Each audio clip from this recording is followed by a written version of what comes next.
Everyone. In this video, we're going to go over the examples for section 4.7 and 4.8. So first, let's write some statements in terms of a contrapositive. So if you remember from logic, P implies Q is equivalent logically to the contrapositive, which is the negation of Q implies the negation of P. So if we're going to write the contrapositive of each statement, we got to transform the implication P implies Q and an implication of the sort not Q implies not P. So for example here, if we're going to write the contrapositive of if n is divisible by 6, then n is divisible by 2, then we will write if n is not divisible by 2,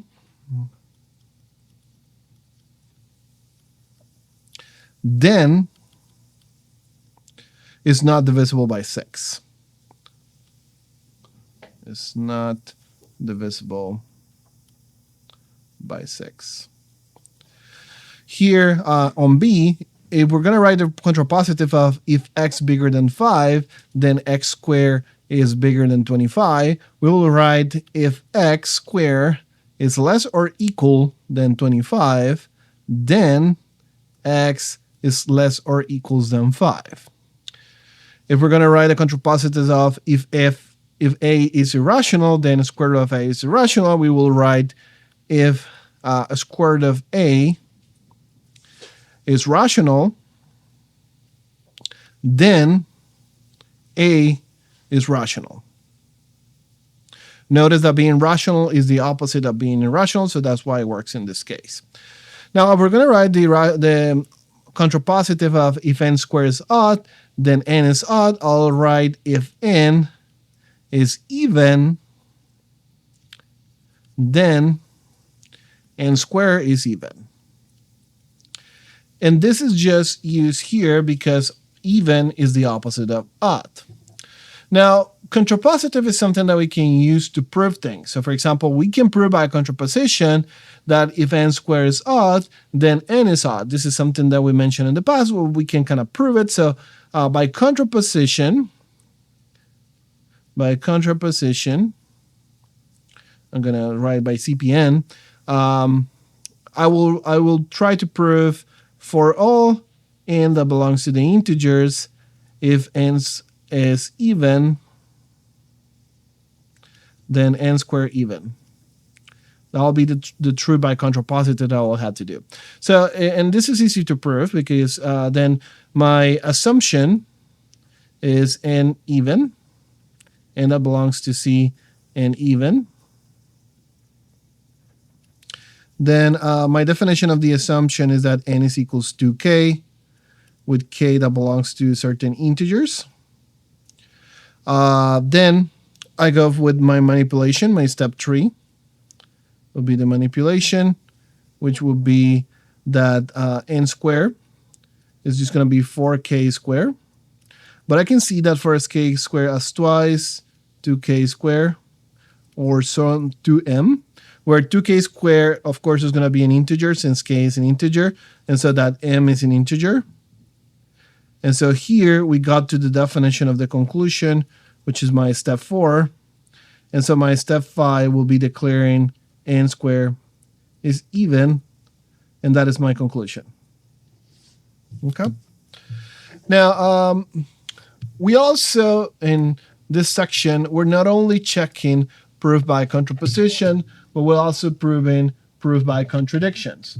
So first, we have here prove that there's not smaller positive rational integer. So if I'm going to prove by contradiction, then I'm going to assume the opposite to this.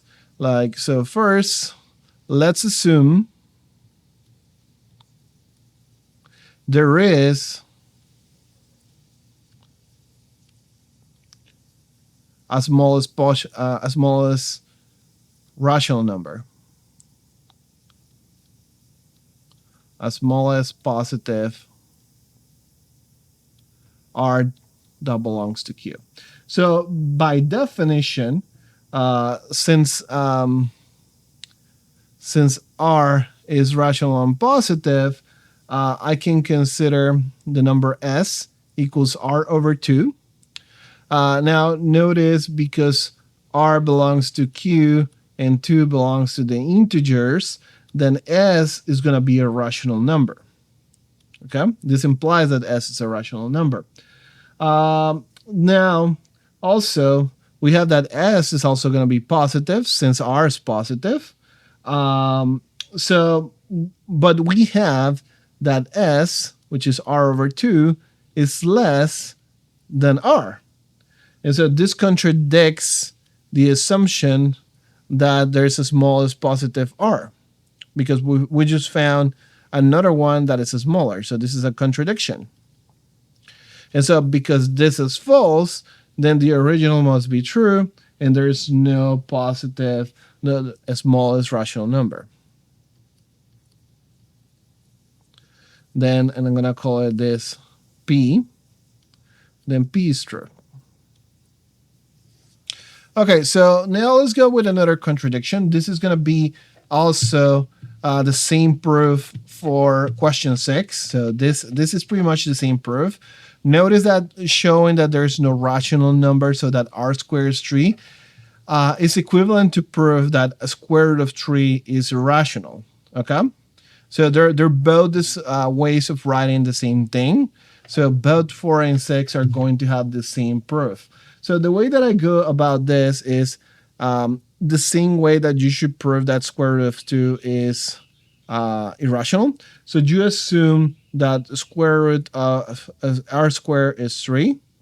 And so you also assume that R is from the form A over B. Okay? And we're going to assume that here A and B are integers with B different from 0. And we're going to assume that this is the least possible expression that we can use. So the greatest common divisor is going to be 1. So we cannot have any multiples between A and B. Okay? So this is the smallest possible fraction that we can use to represent this. Now, what we do is we square both sides. So now we square both sides. So R squared is A over B squared, and this is A squared over B squared. And this is going to be equals to 3 just by the hypothesis. But this means that A squared is 3B squared. And so this means that 3 divides A squared. But from before, from the problem 14 of section 4.4, we have that if 3 divides R squared, then we have that 3 divided A. Okay? So 3 divided A squared, 3 divided A. And now that we have that, then A is going to be of the shape 3K. But now if A of the shape 3K, then we have that replacing in this expression, we have that 3K squared is equals 3B squared. Okay? And so we have that 9K squared is 3B squared, or that 3K squared is equals to B squared. But that will mean that 3 divided B squared. And then by the same exercise, that means that 3 divided B. But then this implies that both A and B are divisible by 3, which is a contradiction because we just said that they were not common divisors anymore. So this is a contradiction with GAB being equals 1. So therefore, there is no R, so that R squared is equals 3. Okay? So that's the proof for both, once again, 4 and 6. It's the same thing. Now, let's go with contraposition, an argument by contraposition for if A and B are integers and AB is odd, then both A and B are odd. This is kind of difficult to prove from this product, to separate and say each of them are going to be odd. So that's why it's easier to do by contraposition.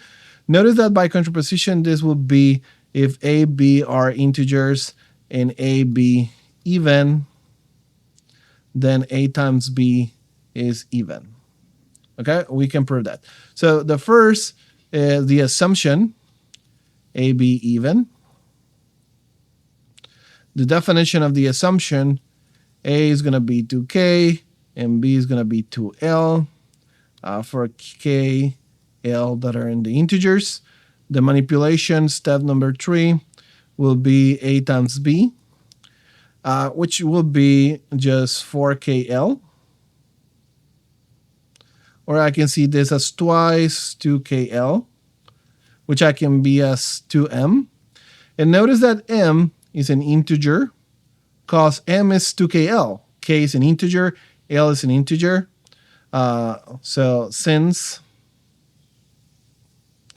2k and l are integers. And so now with this, when we say that AB is 2m, we reach to the definition of the conclusion, which is step 4. And so from this, we can conclude step 5, AB is 2m, which implies A times B is even. And that's the proof. Now, question 7 is prove by contradiction for all integers n squared minus n plus 1 is never divisible by 2. So here, prove by contradiction, we're going to assume the opposite. Let's assume there is n so that 2 divided n squared minus n plus 1. But then notice that there will be that 2n squared minus n plus 1 is equals to k. But n squared minus n is just n times n plus n minus 1, which is the product of 2 consecutive numbers. So here, it's like you're saying that n squared, this is always even, right? This is always even. So we proved this before.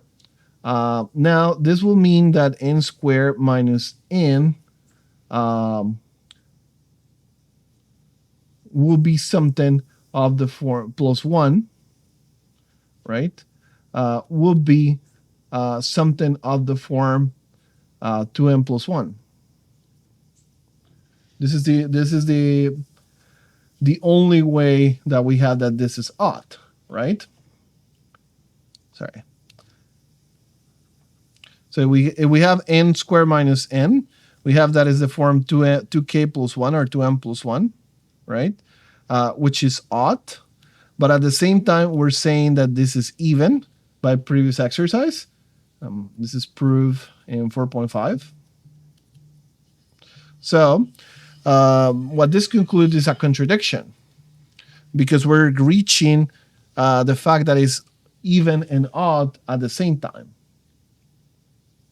A number cannot be even and odd. So notice that, of course, you will need to, if you don't have this available or the exercise available, you need to discuss that this is even. You can prove this by cases, of course, that if you have n times n minus 1, this is always even. Assume this by cases. Assume that n is odd. Then n minus 1 is going to be even, and even by odd is even. And if n is even, then even by odd, that is going to be the next one, then it's going to be even. So in both cases, this is even, but we're getting that n squared minus n is odd from this relationship. Now, for question number A, we have prove by contraposition for all real numbers x and y. If x plus y is irrational, then x is irrational, or y is rational. So this is easier to do by contraposition because the sum here being irrational, they break it down to rational. One of the parts is kind of difficult to do. But the way that we will write a contraposition is if X and Y belongs to Q. Notice that I'm negating the or with an N. So if X and Y belongs to Q, then X plus Y belongs to Q. And this is pretty much something that we proved before.